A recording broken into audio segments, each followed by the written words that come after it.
So guys আসসালামু আলাইকুম। বাহিরে এখন অনেক বৃষ্টি হচ্ছে চট্টগ্রামে, তারপরও বাসায় অনেক গরম, যার কারণে একটা ফ্যান কিনতে চলে গেলাম মার্কেট থেকে আসার পথে ভাবলাম আপনাদেরকে একটু দেখাই যে বর্তমান চট্টগ্রাম শহরের অবস্থা কীরকম। তো বাহিরে যে অনেক বৃষ্টি, তাই ভাবলাম একটা রিক্সা নিয়ে চলে যাই।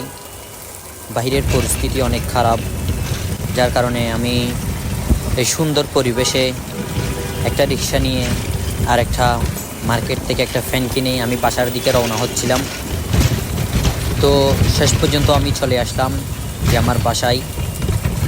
তো আমি একটা রিক্সা ভাড়া নিয়েছিলাম। বাসার কাছাকাছি চলে আসার পরে ভাবলাম তো বাসায় উঠে আপনাদেরকে একটু ভিডিও করে দেখাবো। তো এই মুহূর্তে রিক্সা থেকে নামলাম। নামার পর রিক্সাওয়ালা মামাকে আমি তার প্রাপ্য ভাড়াটা